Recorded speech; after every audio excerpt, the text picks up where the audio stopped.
आकाशवाणी भोपाल से प्रस्तुत है प्रादेशिक समाचार और देश प्रदेश की तमाम बड़ी खबरें।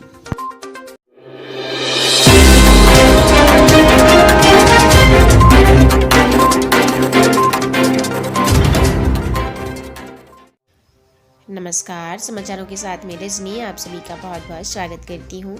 बात करते हैं आज के मुख्य हेडलाइंस की। पहली मुख्य हेडलाइंस मॉर्निंग न्यूज़ ब्रीफ में सबसे पहले आपको बता दें कि 25 लाख में 10 दिन 5 स्टार होटल में रहा सचिन बजे और साथ ही देश के 18 राज्यों में कोरोना का नया स्ट्रेन शुरू और आईसीसी की नई रैंकिंग में कोहली नंबर 1 पर। साथ ही आज किन किन इवेंट्स पर रहेगी खास नज़र आगे आपको बताया जाएगा। देश विदेश में बात की जाए तो सचिन बजे पर एनआईए ने यूएपीए पर लगाया आरोप और वहीं जेईई मेन में 13 स्टूडेंट के 100 परसेंटाइल। और इसी के साथ आपको बताया देश के 18 राज्यों में कोरोना का नया स्ट्रेन हुआ शुरू और साथ ही मध्य प्रदेश के 7 शहरों में टोटल रहेगा संडे लॉकडाउन। और वहीं आईसीसी रैंक में विराट नंबर 1 पर काबिज हुए और लॉकडाउन के साल भर बाद कोरोना के हालात नहीं सुधर रहे हैं। साथ ही आपको बता दें कि 6 साल की बच्ची की शिकायत पर मां की हुई एफआईआर दर्ज। और वहीं पॉजिटिव खबर में बात करें तो गरीबी के बावजूद हौसले से हासिल की गई मंजिल। साथ ही सस्ते होंगे पेट्रोल डीजल की दाम और उम्मीदों को लगा बड़ा झटका। सुर्खियों में आज क्या क्या रहने वाला है ये भी संपूर्ण जानकारी आपको विस्तारित तौर पर बताई जाएगी। साथ ही आपको बता दें मध्य प्रदेश में नई गाइडलाइन जारी और कहा कि ज़्यादा सख्त रहेगा। भोपाल इंदौर में आज से रेस्टोरेंट सिनेमाघर और स्विमिंग पूल फिर होंगे बंद। साथ ही मध्य प्रदेश में 48 घंटे में फिर होगी बारिश। प्रदेश के बड़े शहरों में होगी बूंदाबूंदी की संभावना। साथ ही 30 से 40 किलोमीटर की रफ्तार से चलेगी हवा और मार्च में होगा गर्मी का एहसास। साथ ही मध्य प्रदेश में लॉकडाउन पर मुख्यमंत्री शिवराज सिंह चौहान जी का सीधा जवाब आपको आगे बताया जाएगा। और इसी के साथ आपको बता दें कि मध्य प्रदेश में शादियों में सिर्फ 50 लोग ही शामिल होंगे, शव यात्रा में सिर्फ 20 लोग ही शामिल होंगे और साथ ही कोरोना के लेकर सिनेमाघर रेस्टोरेंट शादी सभी में पाबंदी रहेगी, ये सब कुछ बंद रहेगा। इसी के साथ आपको बता दें सोने चांदी की कीमतों में आई गिरावट को देखकर आप लोग चौंक जाएंगे और कितनी कीमत में गिरावट की गई इसकी आगे जानकारी विस्तारित तौर पर हम बताएंगे आपको। कोरोना को लेकर केंद्र सरकार ने की नई गाइडलाइन जारी। कहा कि जिलों में लगा सकते हैं लॉकडाउन लेकिन टेस्ट ट्रैक ट्रीट पॉलिसी पर विशेष फोकस करें सभी राज्य। इसी के साथ मध्य प्रदेश के मुख्यमंत्री शिवराज सिंह चौहान जी ने कहा कि मास्क दान करें सभी लोग, मास्क दान करने की अपील। कहा गरीबों की मदद करें हम सब और मास्क भी बांटेंगे। नंदीग्राम के संग्राम में उतरे पीएम नरेंद्र मोदी जी। कहा जनता की आवाज है 2 मई दीदी गई। और साथ ही बाहरी कार्ड का जवाब देते हुए पीएम नरेंद्र मोदी जी ने बताया कि कौन होगा बंगाल में बीजेपी का नया सीएम। और साथ ही दिल्ली हाईकोर्ट का बड़ा फैसला आपको बता दें कि 56 प्रकार की सेवा सुविधाओं को मिलेगा वैधानिक दर्जा। लोकसभा में विधेयक हुआ पेश। और वहीं आपको बता दें कि मध्य प्रदेश के दमोह में बस स्टैंड पर भीषण आग लगी, बुरी तरह से जलकर हुई खाक 7 बसें। अब समाचार विस्तार से। सबसे पहले बात करते हैं आज किन किन इवेंट्स पर रहेगी खास नज़र। तो आज असम और पश्चिम बंगाल के पहले चरण के चुनाव प्रचार का आखिरी दिन है और इसके बाद डोर टू डोर कैंपेन ही किया जा सकेगा। इसी के साथ आपको बता दें कि महाराष्ट्र के बीड़ और नांदेड़ में टोटल लॉकडाउन की शुरुआत होगी और नागपुर में पहले ही लॉकडाउन किया जा चुका है। साथ ही संसद की बजट सत्र का आज आखिरी दिन रहेगा। सरकार ने बुधवार को राज्यसभा से एनसीटी एक्ट पारित करा लिया है।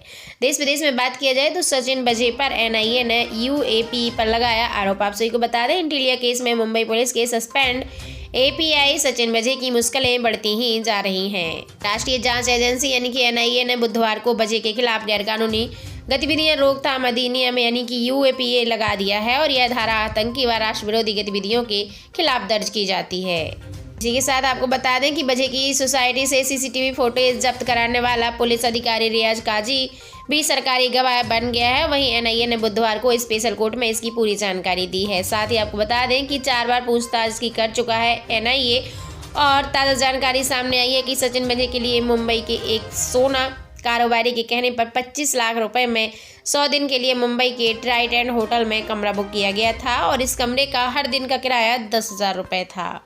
और वहीं आप सभी को बता दें कि देश के 18 राज्यों में कोरोना का नया स्ट्रेन हुआ शुरू। देश में कोरोना की दूसरी लहर का खौफ बढ़ता ही जा रहा है। वहीं देश में पिछले 24 घंटे में कोरोना के 47,262 नए केस सामने आए हैं और यह आंकड़ा पिछले 132 दिनों में सबसे ज़्यादा है। इस दौरान 23,913 लोग ठीक भी हुए हैं वहीं 277 लोगों की मौत हो गई है। वहीं आपको बता दें, राष्ट्रीय रोग नियंत्रण केंद्र के यानी एनसीडीसी के डायरेक्टर एस.के. सिंह जी ने बताया है कि देश के 18 राज्यों में कोरोना वायरस के नए स्ट्रेन 771 मामलों का पता चला है। इनमें ब्रिटेन के 736 हैं, दक्षिण अफ्रीका के 34 हैं, ब्राजील वेरिएंट का एक केस सामने आए हैं। हरिद्वार कुंभ मेले में आने वाले श्रद्धालुओं को लेकर भी उत्तराखंड हाईकोर्ट ने केंद्र और राज्य सरकार को निर्देश जारी कर दिया है कि इसके तहत मेले में आने जाने वाले श्रद्धालुओं की RT-PCR नेगेटिव रिपोर्ट 72 घंटे से ज़्यादा पुरानी होने पर मान्य नहीं होगी। ऐसे श्रद्धालुओं को प्रवेश नहीं करने दिया जाएगा जो पुरानी रिपोर्ट लेकर इस मेले में शामिल होने की कोशिश करेंगे। और वहीं आपको बता दें कि मध्य प्रदेश के 7 शहरों में रहेगा total Sunday lockdown. Madhya Pradesh के कोरोना संक्रमण की रफ्तार सबसे ज़्यादा बढ़ती ही जा रही है, 7 दिन में दुगनी हो गई है। इसको देखते हुए मध्य प्रदेश सरकार ने आने वाले हर रविवार से जो है बैतूल, छिंदवाड़ा, रतलाम, खरगोन को संडे लॉकडाउन करने का फैसला लिया है, जिसमें जबलपुर, इंदौर और भोपाल टॉप पर रहेंगे। अब प्रदेश के 7 शहरों में शनिवार रात 10 बजे से सोमवार के सुबह 6 बजे तक 32 घंटे का लॉकडाउन रहेगा। अभी तक सिर्फ 3 जिलों में था, अब इसको 7 जिले में लागू कर दिया गया है। साथ ही आपको बता दें कि शादी में 50 लोग ही शामिल होंगे, शव यात्रा में 20 से ज़्यादा लोग शामिल नहीं हो सकेंगे और होली और शब बारात में सार्वजनिक कार्यक्रमों पर रोक रहेगी। साथ ही आपको बता दें, ICC रैंकिंग में विराट पहुंचे नंबर 1 पर। काबिज इंटरनेशनल क्रिकेट काउंसिल ने बुधवार को वनडे और T20 रैंकिंग जारी की और इस वनडे में भारत के ओपनर रोहित शर्मा को 1 स्थान का नुकसान हुआ और वे बल्लेबाज के टॉप 2 में से बाहर हो गए। और वहीं आपको बता दें कि रोहित ने पहले वनडे में 28 रन की पारी खेली थी, इन्हें नुकसान हुआ और वे 836 पॉइंट के साथ तीसरे स्थान पर पहुंच गए। वहीं बाबर के 837 थे और आपको बता दें विराट नंबर 1 पर रहे हैं। साथ ही आपको बता दें कि लॉकडाउन के साल भर बाद कोरोना के हालात सुधार नहीं आ रहा है। एक्टिव केस लगातार बढ़ते ही जा रहे हैं। मौतों का आंकड़ा भी एक बार फिर से रफ्तार पकड़ रहा है। 24 मार्च की सुबह यानी कि कल 24 घंटे में 47,262 नए केस दर्ज किए गए हैं। इस दौरान 275 लोगों की मौत भी हो गई है। फरवरी के मुकाबले मार्च में 20% से अधिक लोगों की मौतें हो रही हैं और ये सभी राज्यों में कोरोना की रफ्तार तेजी से बढ़ रही है। वहीं आपको बता दें कि मध्य प्रदेश में 6 साल की बच्ची की शिकायत पर मां की FIR दर्ज की गई। मध्य प्रदेश के इंदौर में 6 साल की मासूम बच्ची ने अपनी मां के खिलाफ मारपीट के केस दर्ज कराया है और वहीं बच्ची का आरोप है कि उसकी मां उसके पिता से लड़ती है और उसे भी पीटती है। और तब रोहित शर्मा जी ने बताया है कि बच्ची की रिपोर्ट पर उसकी मां के खिलाफ IPC की धारा 327 के तहत केस दर्ज कर लिया गया है। देखा गया तो उस टाइम बच्ची को चाइल्ड लाइन से कुछ दिन पहले ही रेस्क्यू किया गया था। उस समय उसके शरीर पर काफ़ी चोट और निशान थे, तब से वह वहीं रह रही है और इस मामले में उसके पिता ने भी शिकायत दर्ज कराई थी। इसी के साथ आपको बता दें, सस्ते पेट्रोल डीजल की उम्मीदों को लेकर लग सकता है बड़ा झटका। आपको बता दें कि अगर पेट्रोल डीजल के आधे दाम में मिलने लगे तो आपकी खुशी का ठिकाना नहीं रहेगा, लेकिन ये संभव नहीं होगा अगर पेट्रोल डीजल को GST के दायरे में लाया जाए तो। लेकिन बुधवार को बीजेपी नेता सुशील मोदी जी ने राज्यसभा में बड़ा बयान देते हुए कहा है कि उम्मीदें हैं, इस उम्मीद पर 8 से 10 साल के लिए पानी फेर दिया गया है। मोदी जी ने कहा है कि पेट्रोल डीजल को GST के दायरे में लाना 8 से 10 साल तक संभव नहीं रहेगा। और साथ ही आपको बता दें कि इसमें पेट्रोल डीजल के दामों को लेकर अभी कोई भी बात नहीं की गई है। सिर्फ यही कहा गया है कि पेट्रोल डीजल दाम को लेकर GST के दायरे में लाने के लिए चर्चा अगली बैठक में होगी। इसी के साथ आपको बता दें सुर्खियों में क्या क्या रहने वाला है तो उत्तराखंड के पूर्व मुख्यमंत्री और कांग्रेस के वरिष्ठ नेता हरीश रावत जी कोरोना संक्रमित हो गए हैं और वहीं उनके परिवार के 4 लोगों की रिपोर्ट भी पॉजिटिव आई है। 1 अप्रैल से 45 साल इससे ऊपर के सभी लोग कोरोना वैक्सीन लगवा सकेंगे। केंद्र सरकार ने मंगलवार को यह फैसला लिया है। साथ ही आपको बता दें, हरिद्वार कुंभ को देखते हुए हाईकोर्ट ने उत्तराखंड के मुख्य सचिव और स्वास्थ्य सचिव को कुंभ क्षेत्र में रहकर व्यवस्थाओं पर नजर रखने का आदेश दिया। साथ ही आपको बता दें, मध्य प्रदेश में 48 घंटे फिर होगी बारिश। प्रदेश के बड़े शहरों में होगी बूंदाबूंदी की संभावना।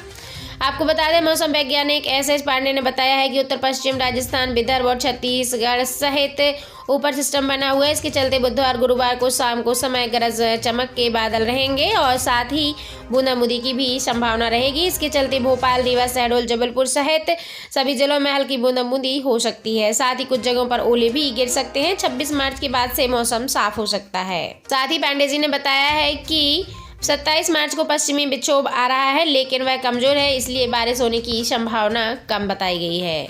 और साथ ही बताया गया है कि मार्च के बाद बढ़ेगा तापमान, यानी वैज्ञानिकों के अनुसार 36 डिग्री सेल्सियस और न्यूनतम 17 डिग्री सेल्सियस तापमान रहने की संभावना बताई गई है। तापमान 27-28 मार्च के बाद बढ़ोतरी शुरू होगी। हालांकि यह बढ़ोतरी ज़्यादा नहीं होगी। लोगों को गर्मी का एहसास मार्च के माह के अंत तक ही होने लगेगा। और वहीं आपको बता दें कि मध्य प्रदेश के दमोह में बस स्टैंड पर भीषण आग लगने से बुरी तरह 7 बसें जलकर राख हो गई। आपको बता दें कि अचानक बस स्टैंड पर आग लगी, जिससे 7 बसें जलकर स्वाहा हो गई। बुधवार रात को इसी आग से लेकर चारों तरफ अफरा तफरी मची हुई है। और आपको बता दें कई घंटे की मशक्कत के बाद फायर ब्रिगेड ने आग पर काबू पाया है। घटना में किसी हताहत होने की खबर नहीं आई है। पुलिस अधिकारी ने बताया है कि आग पर काबू पा लिया गया। घटना में किसी के हताहत होने की कोई खबर नहीं आई है, लेकिन आग लगने के कारण की जांच अभी भी की जा रही है। फिलहाल अभी इसकी वजह सामने नहीं आई है। मामले में अधिक जानकारी की प्रतीक्षा की जा रही है। और वहीं आपको बता दें कि 56 प्रकार की स्वास्थ्य सेवाओं को मिलेगा वैधानिक दर्जा। लोकसभा में हुआ प्रस्ताव पारित। आपको बता दें कि बुधवार को लोकसभा में पेश किया गया है प्रस्ताव। कहा गया है इस विधेयक में कि स्वास्थ्य और परिवार कल्याण मंत्री डॉक्टर हर्षवर्धन जी ने बताया है कि सदन में राष्ट्रीय सहायक व स्वास्थ्य रक्षा पेशेवर आयोग विधेयक 2021 पेश करते हुए कहा है कि देश में आज़ादी के बाद से अस्पतालों में काम करने वाले सहायक स्वास्थ्य कर्मियों को वैधानिक दर्जा नहीं दिया गया है, इसलिए अब इनको वैधानिक दर्जा दिए जाने का जो है प्रस्ताव विधेयक सभी राज्यसभा में किया गया है पारित। और वहीं आपको बता दें बाहरी कार्ड का जवाब देते हुए प्रधानमंत्री नरेंद्र मोदी जी ने बताया कि कौन होगा बंगाल में बीजेपी का सीएम। आपको बता दें कि प्रधानमंत्री नरेंद्र मोदी जी ने कहा है कि कोई भी भारतीय बाहरी नहीं होता है। बंगाल की भूमि भारत की भूमि है। वहीं बीजेपी के मुख्यमंत्री चेहरा को लेकर और कई सवालों का भी पीएम मोदी ने जवाब दिया। पीएम मोदी जी ने कहा कि यहाँ की मुख्यमंत्री बंगाल का ही कोई धरती पुत्र होगा। इस रैली में पीएम नरेंद्र मोदी जी ने राज्य में ममता बनर्जी की अगुवाई वाले तृणमूल सरकार पर भी जमकर हमला बोला। पीएम मोदी जी ने कहा कि 2 मई को बंगाल के विकास के बीच आ रही दीवारें टूट जाएंगी और यहाँ भाजपा की सरकार बनेगी और किसानों के हक के 3 साल के पैसे भी उनके खाते में जमा करके ही रहेंगे। और पिछले 3 साल के जो पैसे दीदी ने नहीं दिए हैं वो मैं किसानों को दूंगा। जब जरूरत होगी तो मैं दीदी की तब मैं दीदी दिखती नहीं है। जब चुनाव आता है तो कहती हैं सरकार दुआरे दुआरे कर रही है। साथ ही मध्य प्रदेश के मुख्यमंत्री शिवराज सिंह चौहान जी ने कहा कि सभी को मास्क देने चाहिए, गरीबों की हम मदद करेंगे। उन्होंने सभी प्रदेश की जनता से मास्क के वितरण करने की अपील की। कहा है कि शिवराज सिंह चौहान जी ने जो लोग सक्षम हैं मैं उनसे अपील करता हूं कि वे वंचितों को फेस मास्क वितरित जरूर करें। उन्होंने कहा कि सरकार भी मास्क वितरण करने का प्रयास करेगी। कोरोना से गहराते संकट के बीच बेचैन है मुख्यमंत्री शिवराज सिंह चौहान जी ने मंगलवार को कहा कि वह सूबे में महामारी के गहराते संकट से बहुत ही ज़्यादा बेचैन हो रहे हैं। उन्होंने कहा कि कोविड-19 को लेकर यहाँ एक जन जागरूकता कार्यक्रम में कहा हमने बहुत मुश्किलों से इस महामारी पर नियंत्रण प्राप्त किया था और एक वक्त ऐसा भी आया जब राज्य भर में हमने नए मामलों की संख्या घटकर महज 141 ही रह गई थी। लेकिन अभी फिलहाल कोरोना की दूसरी लहर आ गई है, इसलिए हम सभी को सावधानी बरतनी चाहिए। इसी के साथ आपको बता दें सोने चांदी के रेट में भी काफ़ी गिरावट देखने को मिल रही है। आप सभी को बता दें होली से पहले सोने चांदी के निवेश करने का बहुत ही अच्छा मौका। अंतर्राष्ट्रीय बाजार में पीली धातु में गिरावट और डॉलर में मजबूती से घरेलू बाजार में सोने पर दबाव पड़ा हुआ है। आप सभी को बता दें सराफा बाजार में 10 ग्राम सोने का कीमत 149 रुपये और टूट गया है। वहीं चांदी की बात करें तो इसमें भी गिरावट आई है और यह 866 रुपये प्रति किलोग्राम लुढ़क गई है। आपको बता दें कि दिल्ली के सराफा बाजार में बुधवार को सोने का दाम 149 रुपये गिरकर 44,350 रुपये हो गया। यानी 10 ग्राम प्रति सोना आप 44,350 रुपये में खरीद पाएंगे। और वहीं चांदी की बात किया जाए चांदी की में भी गिरावट देखने को मिल रही है। 1866 रुपये की गिरावट हुई है, जिससे कि 64,607 रुपये प्रति किलोग्राम हो गई है चांदी। और इसी के साथ केंद्र सरकार ने किया नया आदेश जारी, नई गाइडलाइन जारी। कहा कि जिलों में लगा दे लॉकडाउन। साथ ही जितने भी राज्य हैं भारत के सभी राज्यों में राज्य सरकार टेस्ट ट्रैक स्ट्रीट पॉलिसी पर विशेष फोकस करे, जिससे कि हम कोरोना से निपटने का आसान तरीका ढूंढ पाए। साथ ही दोस्तों ऐसी देश प्रदेश एवं भारत सरकार से जुड़ी हर एक जानकारी को अपने तक पाने के लिए, मध्य प्रदेश से जुड़ी हर एक न्यूज़ को अपने तक पाने के लिए आप हमारे इस चैनल पर विजिट करें, चैनल को सब्सक्राइब करें, ज़्यादा से ज़्यादा लोगों में शेयर करें। Thank you so much.